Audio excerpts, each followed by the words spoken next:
So, with the press conference that happened yesterday, with the announcement of WrestleMania 43's location being in Saudi Arabia, it's clipped. I do want to say that, I think currently with kind of everything going on in terms of, Mark Shapiro's comments on like raising ticket prices, and now kind of this whole Saudi Arabia WrestleMania deal, and then obviously WrestlePalooza happening next weekend on ESPN Plus in the US.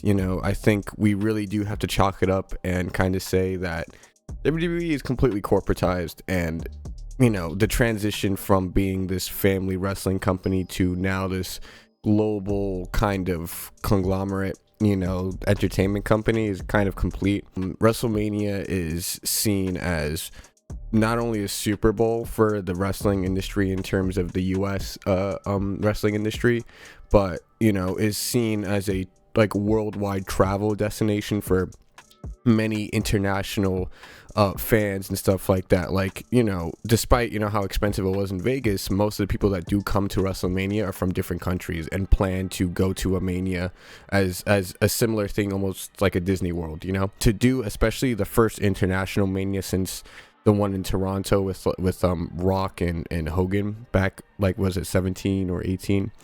To really break that precedent and then host it in Saudi Arabia out of all places, not give Europe their proper WrestleMania, not give Asia a proper WrestleMania. And I understand, like, technically, right, Asia, but I'm saying like proper Asia, not somewhere where half the people can't even like make it to or will be even allowed in. But obviously the $250 million price tag apparently that came with this show kind of makes sense. I mean, even like back then when Vince initially took the Saudi deal, it was a lot of these big budget shows essentially where these Saudi princes were essentially paying for like old royalty talent and stuff like that, which, because they're not obviously watching the current product, they have no clue like who's popular and who's not. It just kind of goes to show how WWE will bend to any amount of money essentially, and that is one of the key differences between, I think, Vince and Triple H era, is that Vince was running a lot of the economic side of it and felt that in terms of getting fan interest and making sure that there was generations of people watching wrestling, he made it more affordable and accessible for everybody, despite being a sex monster, being a vile human. I can at least say that in terms of his company's direction, he was thinking about the people in terms of distribution and allowing people to come see the show. I think TKO now kind of sees the dollar signs when it comes to marketing wrestling and kind of showing it out to various, like in Saudi Arabia or like various markets where they can just kind of upcharge tickets even more, since the US is the base kind of for WWE, so they've kind of exhausted that front, so they want to get, if they're going to do a Paris or something like that, they are going to charge even more for those tickets.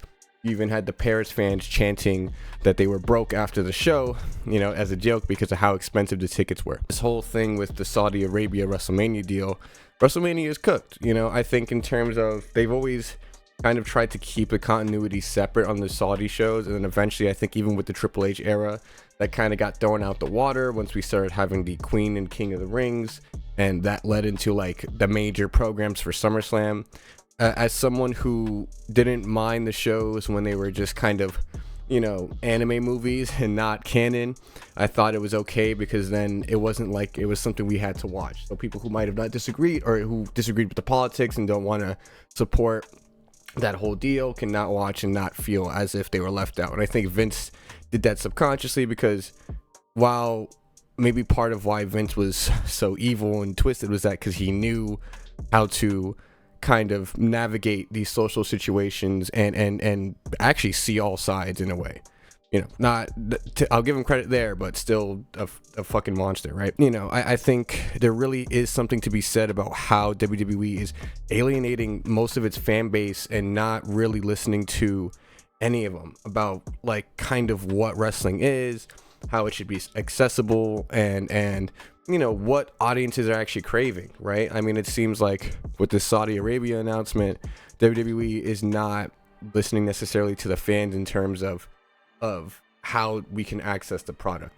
And I do think that there's a real problem that's going to happen now where people are going to be tuning out in mass waves, not only because of this big WrestleMania Saudi thing, but the pricing, the ticket gouging, which is probably going to even get worse as things get more popular. You know what I mean? It just feels very bad to be a WWE fan, and this is kind of where AEW comes in and has the potential to become number one.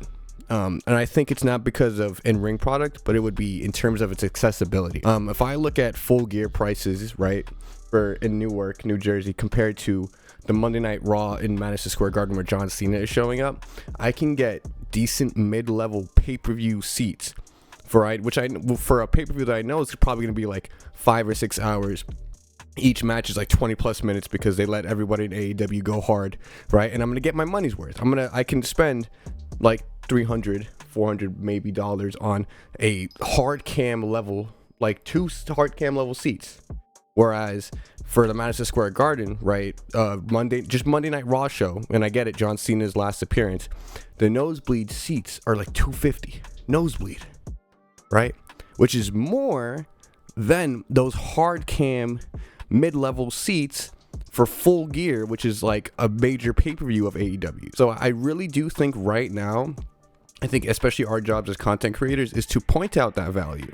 I don't even watch AEW, but as someone who loves wrestling, right, I'm gonna be going to that show because I'm getting priced out of the MSG Monday Night Raw, you know, and I know I'm gonna get great wrestling over there at AEW too. Like, I'm gonna get a bang for my buck, even if I don't watch the product and the stories. I know my bell to bell quality is gonna have me enthralled. I'm gonna love probably every single match. It sucks that, you know, I think what is gonna kill WWE is their lack of accessibility. And I think, you know, AEW, all they really have to do, in my opinion, is if they stop charging for the pay-per-views individually, you know, and maybe just tiered up a HBO Max, or, you know, you pay a $20 a month thing for like the AEW stuff, so you have like a $5 surcharge, right? But you're getting just AEW and the pay-per-views, you know, something like that, so that there is that accessible barrier to entry. Because for AEW, it's just the pay-per-view prices that really, I think, keep them from really having a lot more exposure. Just like in the NBA or MLB or NFL, when these ticket prices are getting gouged like crazy during popular seasons, what goes up? Minor leagues. You know, I go to a Brooklyn Cyclones game. It's cheap, it's fun, you know, and it's a great alternative. WWE gets kaput. Wrestling doesn't die. It just resets to what it really was, the indies, right? And now, like, your HOGs and your GCWs are eating because there ain't no more WWE, right? That's kind of what I'm fearful of, is that lack of national presence that WWE did have, you know? And I feel like with doing the Saudi Arabia show with these anti-fan sentiments, you know, you're going to ruin that reputation that Vince, like, worked kind of his whole life to build. But we'll see kind of what happens. I think WrestleMania 43 is cooked. If you guys think so, let me know in the comments. If you don't, you know, shit on me on there too, let me know. But man, it's an interesting time to be a WWE fan, and it kind of sucks, you know. I'm hoping, you know, in the future they kind of understand the backlash with doing something like this, you know. It sucks.